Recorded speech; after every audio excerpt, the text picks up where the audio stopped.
Os ímpios fogem sem que haja ninguém a persegui-los, mas os justos são ousados como um leão. Pela transgressão da terra muitos são seus príncipes, mas por homem prudente e entendido a sua continuidade será prolongada. O homem pobre que oprime os pobres é como a chuva impetuosa, que causa falta de alimento. Os que deixam a lei louvam o ímpio, porém os que guardam a lei contendem com eles. Os homens maus não entendem o juízo, mas os que buscam ao Senhor entendem tudo. Melhor é o pobre que anda na sua integridade do que o de caminhos perversos, ainda que seja rico. O que guarda a lei é filho sábio, mas o companheiro dos desregrados envergonha seu pai. O que aumenta os seus bens com usura e ganância ajunta-os para o que se compadece do pobre. O que desvia os seus ouvidos de ouvir a lei, até a sua oração será abominável. O que fez com que os ritos errem por um mau caminho. Bom domingo para vocês. Vamos continuar nossa escola bíblica dominical. Nós já vimos a leitura de hoje, a leitura bíblica, a base bíblica está em Provérbios 28, de 1 a 10, como nós acabamos de ver a reflexão. E o que é melhor, isto ou aquilo? Diz o nosso primeiro tópico, né? Ser pobre ou ser íntegro? O que você prefere? Você ter as mãos limpas ou você ter os bolsos cheios? É uma questão muito importante para que nós possamos pensar, né? Porque nós vivemos num mundo onde essas questões são cada vez mais presentes na nossa vida. Corrupção, se fala muito.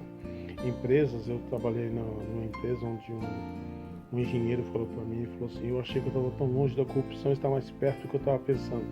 Eu falei, por quê? Ele falou, acaba de receber uma proposta, daria para comprar um carro novo. Mas como ele era cristão, morava no Rio Grande do Sul, veio trabalhar aqui em São Paulo, ele não aceitou. Graças a Deus. Ter as mãos limpas ou ter os bolsos cheios? O que você almeja? O que você prefere na sua vida? Resolver todos os seus problemas materiais ou continuar íntegro com Deus? Porque são duas coisas: riqueza, integridade, bolso cheio, dinheiro, coração repleto de justiça, prazeres e santificação. Vou repetir: riqueza, integridade, bolso cheio, cheio de dinheiro, coração repleto de justiça, prazeres e satisfação e santificação.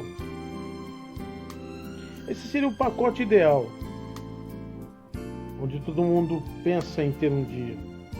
Satisfação, riqueza, prazeres, justiça e santificação. E ainda passar por tudo isso e ainda estar bem com Deus. Bem, acontece que as coisas não são bem assim. Tem alguns componentes desse pacote que não casa muito bem com os propósitos de Deus, né? Então é por isso que Jesus, ele disse lá em Mateus 19, de 23 a 30, que é mais difícil, é mais fácil um camelo passar no fundo de uma agulha do que um rico entrar no reino dos céus. E nós temos uma reflexão sobre isso, né? Se você acompanhou durante a semana, você vai ver que lá na lição nós passamos por essa reflexão. Quem é rico? Nós falamos quem é rico. Eu me intitulei rico. No caso, eu falei, poxa, eu sou rico. Essa colocação de Jesus é para mim. Eu tenho que entender isso. Eu tenho que me colocar nas mãos de Deus. Agora, se eu sou rico e está dizendo que ele está dizendo que é mais fácil um camelo passar no fundo do agulha do que um rico entrar no reino dos céus, por isso que Pedro falou assim, quem é que poderá entrar no reino dos céus ainda? Quem que poderá então? Se nós temos essa capacidade. Por exemplo, eu não nasci em berço de ouro, mas eu tenho uma casa, eu tenho um carro, faço 3 refeições por dia e quando eu quero comer alguma coisa diferente eu ainda consigo comprar. Passo algumas dificuldades, mas está bem longe de ser uma pessoa miserável, de ser uma pessoa que necessitada. Estou bem longe disso, né? Aí você me pergunta assim, então, mas se você está longe, se você é rico, e a pessoa que mora no Morumbi, ela tem 3 carros, tem um Jaguar, ele tem um Porsche, tem uma casa de 2.000 metros quadrados, tem quadra de tênis, tem tudo, e essa pessoa é mais rica. Às vezes isso não é riqueza, isso é soberba. Às vezes as pessoas nascem num nível de riqueza, na qual ela não abandona nem consegue viver sem. Isso afasta ela de Deus porque ela não tem necessidade, e muitas vezes ela vai ganhando mais e mais e mais e mais e mais. Por exemplo, eu tive em festas lá em Sorocaba, num sítio lá chamado Brinco da Princesa. Eu estive lá, quando chegava um cara com uma Porsche, o cara chegava de helicóptero, o cara da Porsche se sentia pobre, porque o cara tinha um helicóptero, aí o outro chegava com um jato. Então, um dia eu vou ter isso, o cara tem milhões e milhões na conta e está sonhando em um dia ter um carrinho, um jato de 36 milhões, de 35 milhões, você entendeu? É insaciável, são pessoas insaciáveis. Isso não é riqueza, isso é qualquer outro nome, mas não é riqueza, passou disso aí. Nós não somos pessoas que têm olhos altivos, né? Não olham para baixo, não querem saber da situação que vivem as outras pessoas, né? Eles querem saber deles, de quem está do lado deles. Isso é terrível, isso acontece, mas nós não somos assim. E como então equilibrar essas coisas? Mas tem gente também que batalhou, estudou, saiu da periferia, ficou rico e colocou sua vida nas mãos de Deus. E como que isso é possível? Encontrar esse equilíbrio. Jeremias, no capítulo 18, de 1 a 10, foi lido também, é uma leitura da semana, não sei se você acompanhou, mas Jeremias, ele desce à casa do oleiro e ele vê o oleiro fazendo ele está fazendo ali um vaso, e esse vaso quebrou, o oleiro pega o vaso que está quebrado e refaz o vaso. Nós, nas mãos de Deus, nós somos refeitos da nossa ignorância, nós somos refeitos da nossa, do nosso egoísmo. Nas mãos de Deus, nós achamos o verdadeiro equilíbrio através do Espírito Santo de Deus. Nem que eu tenha ganho, nem que eu ganhe uma grana, um dinheiro aí que para mim fica muito bem, isso não vai me afastar de Deus. Você entendeu? Eu não vou ficar sonhando com mais. Nós não somos insaciáveis. Não ficamos sonhando com riqueza, com um avião, com ter isso, tem aquilo, uma casa de milhões de empregados. Pode até ser que alguém nasça num ambiente desse e seja modelado por Deus. E encontre esse equilíbrio em viver bem, com dinheiro, mas não considerar isso a melhor coisa do mundo, porque a melhor coisa do mundo é estar nas mãos de Deus. Isso, né? Uma bela casa, o coração está com Deus, sabe que não, a pessoa que sabe que o dinheiro não compra a eternidade. Quem comprou a eternidade foi Jesus na cruz do Calvário. Nós louvamos a Deus por isso. Não importa o que nós temos. Se eu tenho alguma riqueza, se eu tenho alguma coisa, é bênçãos de Deus na minha vida. Ah, mas você teve capacidade, você trabalhou e comprou, mas Deus deu a capacidade. É dele, para ele. Toda a glória é de Deus. É isso que nós pensamos na nossa vida. Então, nós temos que tomar cuidado com esses nossos sonhos, porque eu não tenho nada aqui na terra que me segure. Eu estava internado, eu estava chorando no Canil agora. A gente derramamos as nossas lágrimas, a gente lembrando que eu orava por ela, ela orava por mim. Então a gente falando que eu falei, Senhor, se eu for dessa vez, que eu passei muito mal no segundo e terceiro dia, pensei que ia morrer e ela também aqui em casa pensando que ia morrer. Então o que a gente vai levar numa hora dessa? O que você pensa numa hora dessa? Se não, fala, Senhor, eu creio em Ti. Se eu partir daqui, eu estou melhor. Se essa for minha hora, glória a Deus, mas guarda a minha esposa orando por mim e eu orando por ela. Essas coisas que alegram o coração da gente. Não tem nada a ver com grana. Tem a ver com fé. Tem a ver com Jesus no coração. Nesse momento, nós vimos pessoas ricas partirem sem Jesus. O seu dinheiro não comprou a eternidade com Deus, não é? Então é bom ter dinheiro, é bom ter condições financeiras. Nós lutamos, nós nos batalhamos para isso, mas nós colocamos as nossas vidas na mão do oleiro, e é Ele que nos faz, é Ele que nos molda, é Ele que nos dá essa esperança maravilhosa, que é a vida eterna. E o dinheiro não compra isso. Uma das coisas também que a nossa lição diz, que é colhendo o que plantou, ele diz assim, tudo que plantar certamente colherá. Está lá em Gálatas 6, de 6 a 10, né? Importante, fundamental e decisiva, não apenas para o presente, mas também para o futuro. Você pensar assim, tudo que você plantar, certamente você colherá. Lá, se você acompanhou a leitura bíblica durante a semana, lá em Gálatas 6, você pode ter percebido que Paulo ele começa a falar do ministério, do sustento do ministério. Por exemplo, seu dízimo, as suas ofertas, para o quê? Sustentar o ministério. Que ministério que é esse? Ministério da palavra. A nossa igreja, ela faz missões, leva a palavra de Deus para outros povos. Nós temos a parte do evangelismo, que prega ali nos bairros locais, que pode pregar para fora também, às vezes numa viagem, né? Nós temos a escola bíblica dominical, nós temos o departamento das irmãs, que é o departamento de misericórdia, onde leva-se a cesta básica, leva carinho, leva amor, leva roupa para as pessoas que são. Nós temos esse departamento na nossa igreja, não é? E Paulo começa a falar do ministério. Nós temos obrigação de sustentar os nossos cultos, nós temos obrigação de ser responsáveis pelas nossas escolas bíblicas dominicais, de jovens, de mulheres e de homens. Nós temos a responsabilidade de tentar ajudar. Quando nós vemos algum departamento deficiente, alguma coisa errada na igreja, nós temos irmãos assírios, melhores do que eu na igreja, pessoas que trabalham, pessoas que abraçam a causa. O que você está plantando? Tudo que você plantar, certamente você colherá. E ele diz lá também que não só isso, nós temos que olhar não só para a igreja, nós temos que olhar para o mundo, para os nossos amigos, para a nossa família, para as pessoas que estão partindo sem Jesus. E nós temos que olhar também para os domésticos da fé. Para os domésticos da fé. Você tem que entender que os domésticos da fé são os nossos irmãos em Cristo.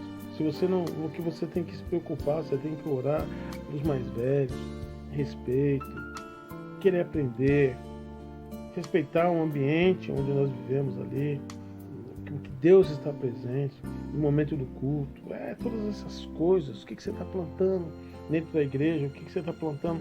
O que você vai colher lá na frente? Ele fala, você está plantando a leitura bíblica que você está lendo, você está plantando ajudar a igreja, né? Desculpa. Mas você tem tudo isso que nós vemos na Bíblia, né? O Criador, Deus Criador, Ele tudo sabe. Ele sabe o que vai acontecer e a cada decisão que nós tomamos. Tudo. Ele sabe. Tudo que você vai fazer, você fala bem assim, mas eu tenho certeza que vai dar certo. Ele sabe que vai dar certo. Então é melhor colocar nas mãos dele. É melhor ver se realmente você está plantando o bem. Plante o bem. O Gálatas diz para nós, plante o bem. Se você só plante o que você quer colher. Não adianta você falar assim, por que eu estou colhendo isso? Porque você plantou. Em alguns momentos são assim. Agora, se você não plantou mal, e você está passando por uma fase difícil, segura na mão do Senhor e diz assim, eu vou em frente porque eu sei que o Senhor vai me dar vitória. Às vezes nós somos provados, às vezes nós passamos por provações e Deus nos abençoa. Não há provação maior do que o que nós não possamos suportar. Ok? Então você fala assim, mas eu estou passando por algo, então, meu irmão, segura na mão de Deus e fique firme, jovem. Fique firme. Vocês são pessoas, vocês jovens, vivemos num mundo onde os jovens são bem provados, a gente sabe disso, né? Segura nas mãos do Senhor e tudo que você plantar, certamente você vai colher. O segundo tópico diz assim, quem não deve não teme, né? O provérbio diz assim, o justo está confiado como um leão, enfrenta as acusações com coragem. Nós não somos covardes.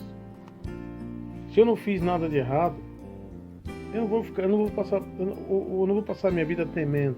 Por exemplo, você vê uma pessoa que faz uma coisa errada, você chama por ela, já se assusta. Ai meu Deus, agora descobriram. horrível isso. Nós não temos isso para nós. Nós não temos isso no nosso coração.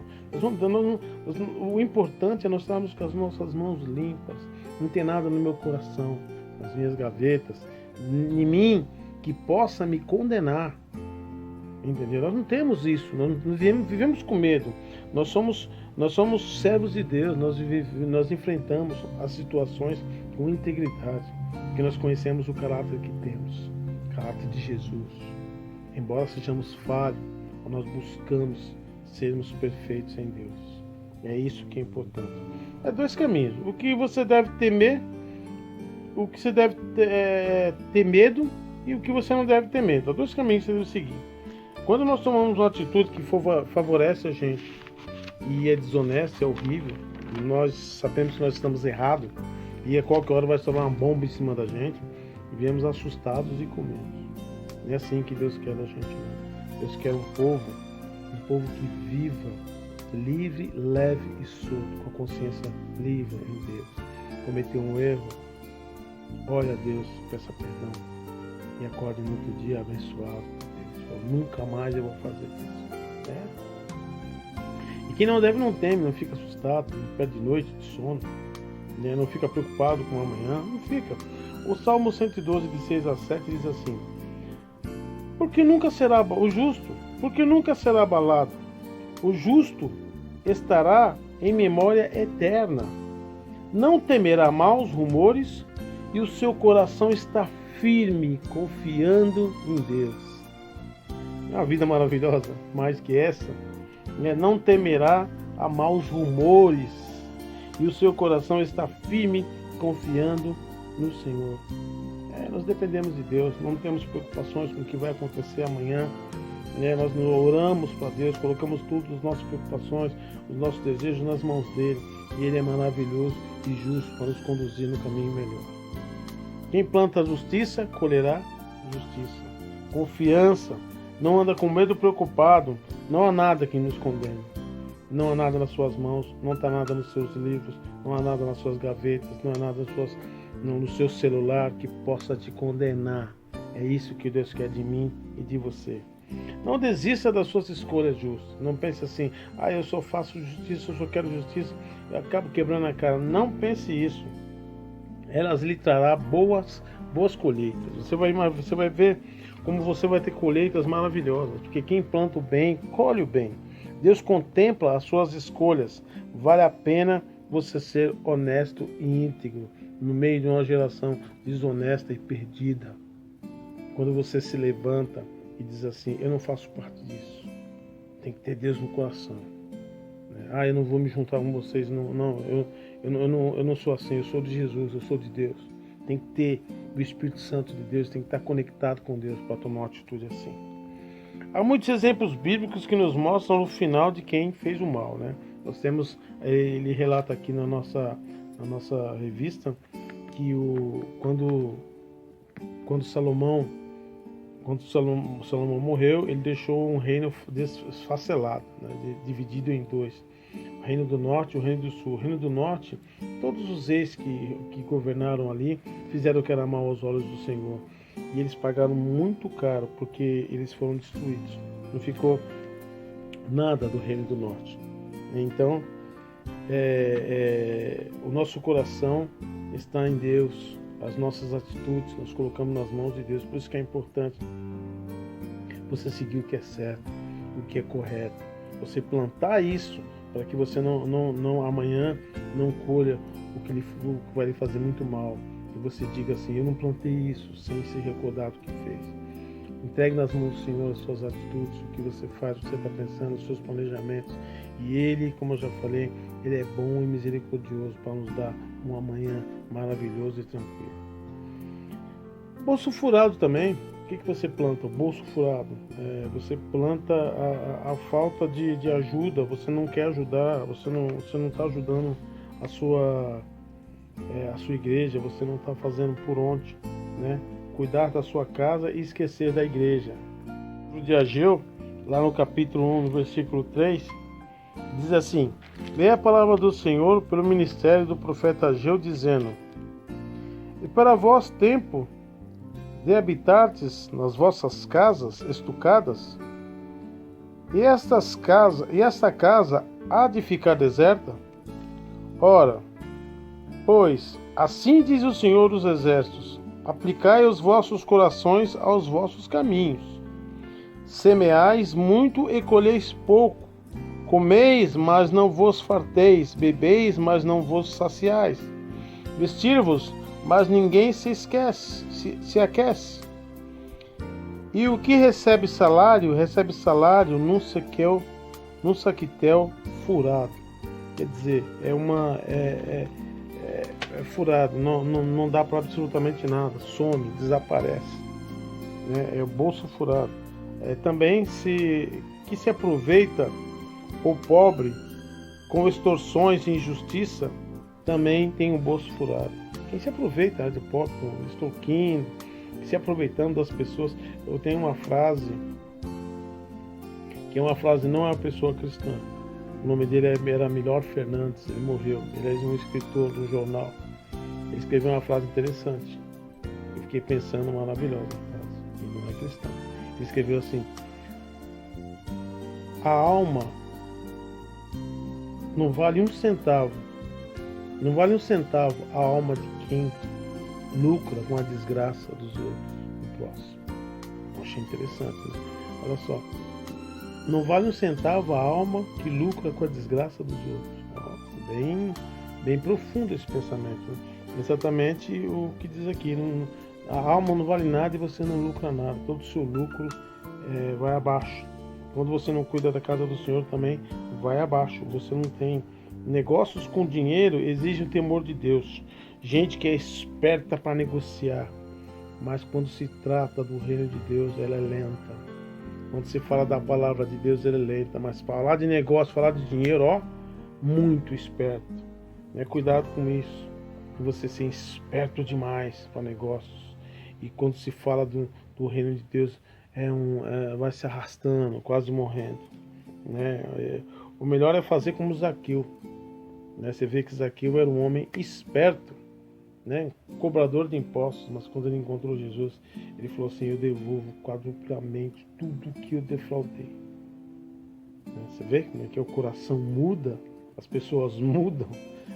Era esperto, mas agora que ele tem o conhecimento de Jesus falou assim, primeiro, como foi pregado lá no texto, se você acompanhou durante a semana, você viu que Zaqueu ele buscou conhecer a Deus. Depois que ele conheceu a Deus, que ele entendeu, ele devolveu tudo que ele tinha defraudado. É melhor fazer que igual ele, Ser esperto nos negócios, tomar muito cuidado. E também tem a parte da oração, essa parte aqui você está plantando bolso furado, Você está plantando bolso furado, que eu acabei de falar. Agora, a oração também. Tem uma coisa interessante na oração, quando nós falamos assim, colhendo o que você plantou. Bem, a Bíblia, as pessoas às vezes não gostam de ler. Nós falamos que a Bíblia é a palavra de Deus, mas as pessoas fecham os seus ouvidos para ouvir a palavra de Deus, ou seja, não quer ouvir o que Deus tem para dizer. Mas na hora de orarem, será que elas pensam que Deus tem obrigação de ouvir o que elas têm para dizer, sendo que eu não quero ouvir o que Deus tem para me dizer? Será que não está invertido aí a situação, não? Será que eu não tenho que primeiro ouvir a Deus, conhecer o seu amor, a sua misericórdia, conhecer a graça de Deus na minha vida, para que depois eu me dirija a Ele? E esse conhecimento é diário, é todos os dias, é insaciável. Será que alguém pensa que Deus tem a obrigação de ouvi-lo? E ele tapa os ouvidos à palavra de Deus?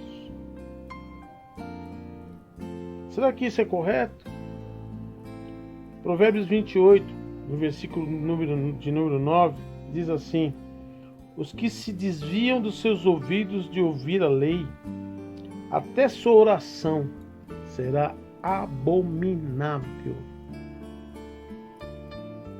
A palavra de Deus incomoda, ela não é bem aceita.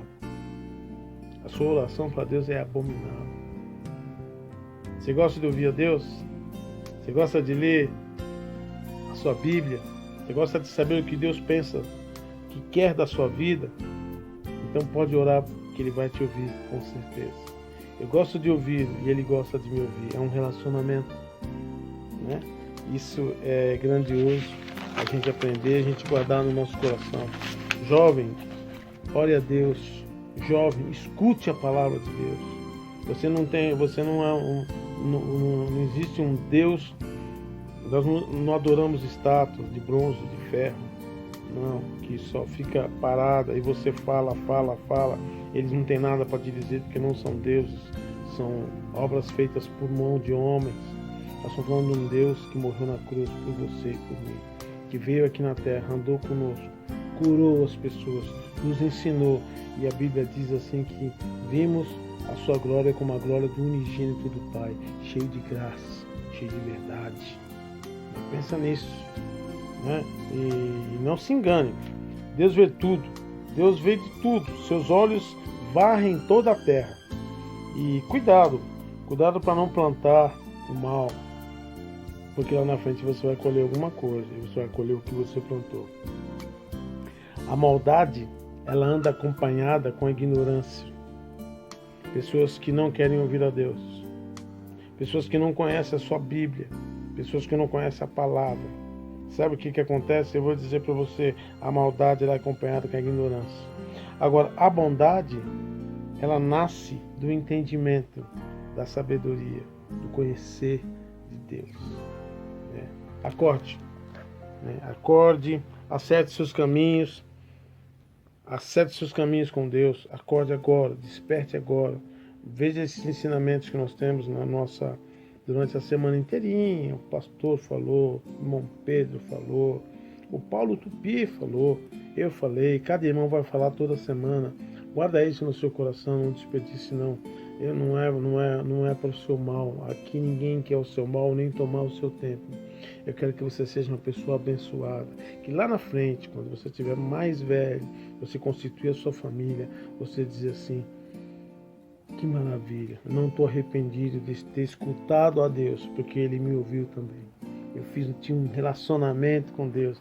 E é isso que a igreja quer de você, para que você seja um bom crente, para que você seja um bom jovem. Amanhã você vai ser um homem ou uma mulher, você vai constituir família e Deus vai te abençoar. Amém? Deus abençoe a sua vida. Espero que a semana que vem você esteja conosco.